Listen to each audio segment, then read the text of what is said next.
வணக்கம். இப்போ வந்து இந்த ஜாதகர் வந்து ரிஷப லக்னத்தில் பிறந்திருக்காரு. ஆக்சுவலாக இந்த ஜாதகருக்கு வந்து திருமணம் நடக்கலை.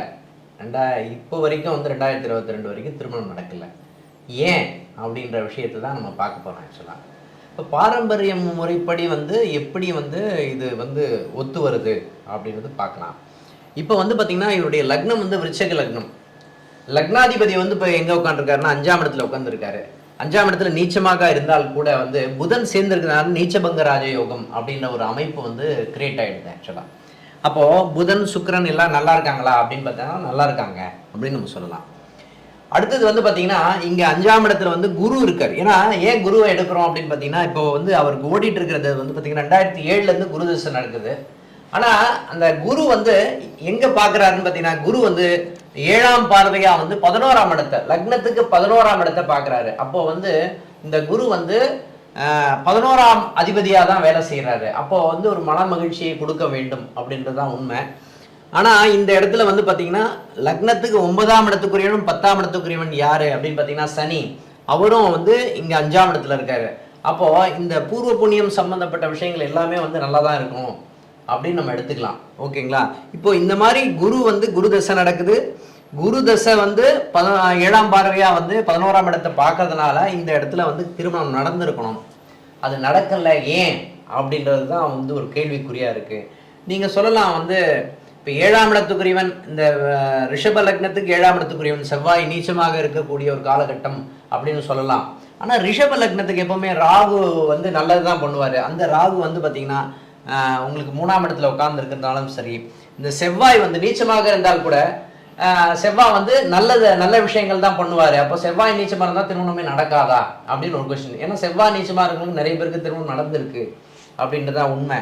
அப்போது செவ்வாய் ராகுங்கிறது திருமணத்தை நடத்தி வச்சிருக்கணும். ஏன் நடத்தி வைக்கல அப்படின்ற விஷயம்தான் கேள்விக்குறியாக இருக்குது. அப்போது 2007 2000 இது வரைக்கும் வந்து அவருக்கு திருமணம் நடக்கலை அப்படின்றது தான் உண்மை. ஏன்னா குருதசை ஃபுல்லாகவே நல்லா இருந்தால் கூட எல்லாமே 5ஆம் இடம் பலம் பெற்று போச்சு அப்படின்னு சொல்லலாம். 5ஆம் இடம் பூர்வ புண்ணியஸ்தானம். பூர்வ புண்ணியஸ்தானம் வந்து யோகக்காரகனான 5ஆம் இடத்துக்குரிய புதன் 5ஆம் இடத்துல இருந்து பலமாக இருக்குது. அப்போ திருமணம் நடத்தி வச்சிருக்கணும் அப்படின்றது தான் உண்மை. ஆனால் நடக்கலை அப்படின்றது தான் உண்மையான தகவல். ஓகேங்களா? அப்போது இது எப்படி வந்து ஏன் நடக்கலை அப்படின்ற விஷயத்தை வந்து ஏஎல்பி முறைப்படி நம்ம பார்ப்போம். ஏன் வந்து பண்ணலை அப்படின்றத சார்கிட்ட தெரிஞ்சு கேட்டுப்போம். அவருக்கு 18 வயசு அப்படிங்கிறத நம்ம எடுத்துவோம். ஏன்னா ரிஷப லக்னத்தை பற்றி நிறைய பேசிட்டீங்க. ஏன்னா அதை பற்றி நான் பேச வேண்டிய அவசியம் இல்லை. ஏன்னா பிறப்பு லக்னங்கிறது என்னுடைய பிரம்ம ரகசியம். நான் இங்கேருந்து வண்டி ஸ்டார்ட் பண்ண போகிறேன். எங்கேருந்து வந்தீங்க? இங்கேருந்து வந்தேன். எப்போ வந்தீங்க? எப்படி வந்தீங்க? எந்த பாதையில் வந்தீங்க? அப்படிங்கிற அடுக்கடுக்கான கேள்விகள் தான் அச்சய இலக்கணம். இப்போ நம்ம என்ன சொல்லுவோம்? 3ல் செவ்வாய் ராகு. இப்போ நீங்கள் செவ்வாய்னா லக்கணத்தில் 1 2 4 7 8 12 தான் செவ்வாய் தோஷம். ராகு எங்கே இருக்குது? நல்லா இருக்கா? நல்லா இருக்குது. ஆனால் நான் என்ன சொல்கிறேன், இந்த 18 வயசுலேருந்து 28 வயசு வரைக்கும் லக்கணம் என்பது கடக லக்கணம் எடுத்துக்கிட்டா சந்திரன் 3ல், ஒரு கிரகம் 3ல் இருக்கலாமா? அதுவும் புதனோட வீட்டில் சந்திரன் இருக்கலாமா அப்படின்னா ஏஎல்பி கொஞ்சம் நம்ம அந்த ரூல் படி கண்டிப்பாக கொஞ்சம் பிரச்சனைகளை கொடுக்கும். இதில் முதன்மையான என்ன அப்படின்னா செவ்வாய் ராகு லக்கணத்தில் இருப்பதால் அந்த 10 வருஷம் அவுட். இதுக்கு ஏன் கஷ்டப்படணும்? இதுக்கு ஏன் போட்டுட்டு லக்னாதிபதி சந்திரன் இருக்கிறார். சரி, 7ஆம் அதிபதி யார் அப்படின்னா கேது 7ல் இருக்கு. இப்போ சனி எங்கே இருக்காரு? சனி பவன் எங்கே 3ல் இருக்காரு. அப்போ 3ல் இருந்தாலே ஒரு கிரகம் லக்னாதிபதியும் 7ஆம் அதிபதி 3ல் இருந்தால் 3 தாரம் பலதார யோகம். அப்போ பலதரப்பட்ட யோகங்கள் இருக்கு. அது வந்து ஒரு பக்கம் இருக்குன்னு விட்டுருங்க. அது திருமணத்துக்கான வாய்ப்பு இல்லாமல் விட்டுட்டு முடிஞ்சு போச்சு. இங்கே முதன்மை இங்கே எத்தனை வயசு? 18 வயசுல 28 வயசு வரைக்கும் கடகலக்கணும் அங்கே முடியாது, இது நடக்காதுன்னு தெரிஞ்சு போச்சு. சரி, அதுக்கு வந்து சார் 28 வயசு பிறகு தான் சார் இன்னைக்கு கல்யாணம் நடக்குது, 28 வயசுல 38 வயசு வரையும் உள்ள லக்கணத்தை சொல்லு சார் அப்படின்னு நீங்கள் சொல்லலாம். இங்கே லக்னாதிபதி யார் அப்படின்னா சூரியன் நல்லா இருக்காரு, நல்லா இருக்காரு. 7ஆம் அதிபதி சனி பகவான் 2ல் இருக்கக்கூடாது. அச்சயலக்கணம் படிச்ச எல்லாருக்குமே தெரியும், ஈஸியாக கண்டுபிடிச்சிருங்க. இப்போ சார் 7ஆம் அதிபதி 8ல் இருக்குது சார், கல்யாணம் கிடையாது சார், 10 வருஷம் முடிஞ்சு போச்சு. அப்போ 28லேருந்து 38 வயசு வரையும் முடிஞ்சு போச்சு. சார் நீ இந்த 28லேருந்து 38 வயசு வரையும் ஜாதகருடைய வாழ்க்கையை பற்றி சொல்லு, கல்யாணத்தை விட்டுரு, ஜாதகம் நல்லா இருக்காருன்னு கேளு.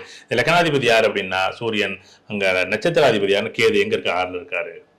கோர்ட்டு கேஸு வம்பு வழக்கு இது ஏன் திருமணத்துக்காக நடந்திருக்கும். கோர்ட்டு கேஸ் என்ன பண்ணிருக்கும் அப்படின்னா, ஏன்னா 7க்கு அட்டமத்தில் இருந்துச்சுன்னா இந்த எப்பயுமே 2ஆம் வீட்டில் 7ஆம் அதிபதி 2ல் இருந்துச்சுன்னா 2 தார யோகம் அல்லது 3 தார யோகங்கள் கொடுக்கும். ஏன்னா முன்னாடி 3 தார யோகம் இங்கே இருக்க பலதரப்பட்ட தொடர்புகள் மூலமாக, அப்போ நண்பர்கள் மூலமாக, நண்பர்களோட எடுத்துக்கலாம். இல்ல கூட்டு தொழில் மூலமாக, இல்ல கணவன் மனைவி தொடர்புகள் மூலமாக இந்த ஜாதகர் 6ல் இருக்கக்கூடிய கேது என்ன பண்ணும்? கண்டிப்பா இவர் போலீஸ் ஸ்டேஷன் போகணும், கல்யாணத்துக்காக அல்ல திருமணத்திற்கான ஒரு நிகழ்வு நடந்துச்சுன்னா, ஏன்னா அச்சய இலக்கண பத்தி படிச்சா ஈஸியா தெரியும். அச்சய இலக்கண பத்தி படிச்சா உங்களுக்கு எல்லாருக்கும் தெரியும் கண்டிப்பா. அது நீங்க அந்த கிளாஸ் தான் போயிட்டு இருக்கு, நீங்க வேணா படிச்சு பாருங்க. நான் என்ன சொல்றேன்னா சார், புத்தகத்தையும் கொடுத்தாச்சு, சாஃப்ட்வேரையும் கையில் கொடுத்தாச்சு, நான் ஒரு முறைன்னு கையில் வச்சுக்கிட்டு நான் எதுவும் இல்லை, உங்கள்கிட்ட கொடுத்துருக்கேன். உங்களுக்கு முன்னாடி உங்க ஜாதகத்தை நான் போட போறேன், நீங்க கொடுக்கக்கூடிய ஜாதகத்தை தான் போட போறோம். அதுல இருக்கா இல்லை, இன்னைக்கு இந்த பிரசன்ட்ல இருக்கா இல்லையா, இன்னைக்கு இது நடக்குமா நடக்காதா? எங்க பையனோட பிறந்த அம்மாவோட பிறந்தது 3 பேர், ஏன் தெரிஞ்சானே எனக்கு தெரியாதா? எங்க அப்பாவோட பிறந்த 4 பேர், எங்க அப்பா எனக்கு தெரியாதா? அது ஒரு பக்கம். அது ஜோதிடத்தை நம்ப வைப்பதற்காக அந்த காலத்தில் துருவ கணிதம் என்பது ஒன்று எழுதப்பட்டது. அதை வச்சுக்கிட்டு நான் சொல்லிட முடியும். இல்லை நம்ம வந்து ஆத்மார்த்தமான ஒரு கிரக அமைப்புகள் வந்து ஒரு சில ஜோதிடர்களுக்கு இருந்துச்சு, அவங்க வந்து ஜாதகத்தை பார்த்தோன்னா உங்க கூட பிறந்த இத்தனை பேர், அம்மா இத்தனை பேர், ஏங்க அதெல்லாம் ஒரு பக்கம் இருக்கட்டும். இன்னைக்கு சாப்பாடு கிடைக்குமா இந்த ஜாதகத்துக்கு?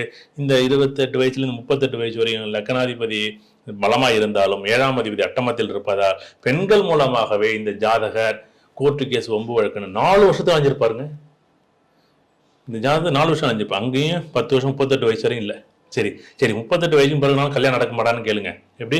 அதுவும் பிறகு லக்கணாதிபதி நல்லா இருக்கு, 7ஆம் அதிபதி நல்லா இருக்கு, அப்பாடா இப்பதான் 38 வயசு பிறகு கல்யாணமே ஒரு வாய்ப்பு இருக்கு இந்த ஜாதகத்துக்கு. இப்ப 41 வயசு, எத்தனை வயசு போகுதுன்னு தெரியல இப்ப. சரி, இப்ப இந்த இடத்துல என்ன பண்ணும், சூரியனோட நட்சத்திரம் எடுத்துவோம், உத்திர நட்சத்திரம். இப்ப என்ன பண்ணும் அப்படின்னா, இங்க பாத்தீங்கன்னா சூரியன் 12ல விரையாதிபதி. இப்ப அலையும் பொண்ணு அப்படி வேணும் இப்படி வேணும், கற்பனைகள் மூலமாக, கௌரவம் மூலமாக, அந்தஸ்து மூலமாக இந்த ஜாதகருக்கு விரயத்தை பண்ணும். அங்கே ஒரு 3 வருஷம் 4 மாதம் இந்த சூரியன் அழகழிக்கும். இப்போ என்னென்னா, அந்த அஸ்த நட்சத்திரத்தில் ஒரு வாய்ப்பு இருக்குது. அஸ்த நட்சத்திரத்தில் இந்த ஜாதகத்துக்கு ஒரு யோகமான ஒரு கிரக அமைப்பு இருக்குது. அப்போ நடந்தால் தான் இந்த ஜாதகத்தில் திரும்பணும் அப்படிங்கிறதெல்லாம் நல்லது. அப்போ என்ன அப்படின்னா, இந்த ஜாதகர் இந்த சந்திரன் யார் அப்படின்னா, ஏன்னா இந்த அஸ்த நட்சத்திரத்தில் போகும்போது 11ஆம் அதிபதியான சந்திரன் அப்போ லக்னத்தில் தொடர்பு வரும்போது என்ன நடக்கும், சந்திரன் அங்கே இருக்காது பாருங்க. அப்போ இருதார யோகம். அப்போ 2ஆம் தாரமாக வரக்கூடிய பெண்ணை இந்த ஜாதகர் மணக்கூடிய யோகம் இந்த ஜாதகருக்கு உண்டு. இங்கே தான் திருமணத்தை பிரச்சனை இருக்குன்னு சொன்னால் அப்போ ஏதோ ஒரு பொண்ணு பிரச்சனையாக இருக்கும். அந்த பொண்ணை திரும்பி மறுபடியும் வந்து என்னை கல்யாணம் பண்ணிக்க அப்படின்னு அந்த பொண்ணு இந்த பையன் வந்து கேட்கும். இதுதான் அந்த ஜாதகம். இங்கே பார்த்தீங்கன்னா நல்லா இருக்கு, ஆனால் இதே வந்து லக்கணம் தனித்தனியாக பிரித்து பார்க்கும்போது அது 30 வயசுக்கு 3 கட்டம் தானே பார்க்க போகிறோம். இது என்ன, இது நான் சொல்லும்போது கொஞ்சம் விரிவாக சொல்கிறோம். அச்சயக்கண பദ്ധதியில் படித்தவர்களுக்கு ஈஸியாக உங்களுக்கு புரியும்ல. அப்போ என்ன இது புரியணும், இது ஏன்னா நாளைக்கு இந்த முறை வந்து நீங்கள் என்ன பண்ணியிருக்கேன் அப்படிங்கிற தெரியணுங்கிறதுக்கு தான் இந்த ஒரு நிகழ்வு வந்து அவர் வந்து அச்சயக்கண பദ്ധதியில் அவர் வகுப்பெடுக்கக்கூடிய ஒரு ஆசிரியர் சத்யநாராயணன் அவரை வச்சு நான் ஏன் சொல்கிறேன்னா, அவர் பாரம்பரியத்திலேருந்து இதை கற்றுக்கிட்டு வந்தவர். உடனே வந்து நேராக வந்து ஏஎல்பி மட்டும் அவர் கற்றுக்கலை, பாரம்பரிய முறையை பார்த்துக்கிட்டு வந்து அதில் வந்து அதை விட இது ஒரு ஸ்டெப் கொஞ்சம் நல்லா இருக்கு எனக்கு அப்படிங்கிறது தான் அவங்க வந்தாங்க. அதோட தான் அவர் பாரம்பரியத்தை நான் அவர்கிட்ட சொல்லி கேட்டேன், உண்மையிலே பாரம்பரியம் எப்படின்னு சொல்லி கேட்டேன். அதன் பிறகு நான் ஏஎல்பி தான் சொல்றேன்.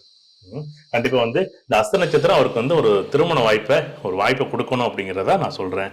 இப்போ நம்ம தசாபதி நம்ம பார்க்கல, தசாபதி பார்க்கறது வேற, அது நம்ம பார்க்க வேண்டிய அவசியம் இல்லை. கண்டிப்பா இது மாதிரி உங்க ஜாதகத்தையும் ஒரு நாள் ஆய்வு பண்ணுவோம். நன்றி.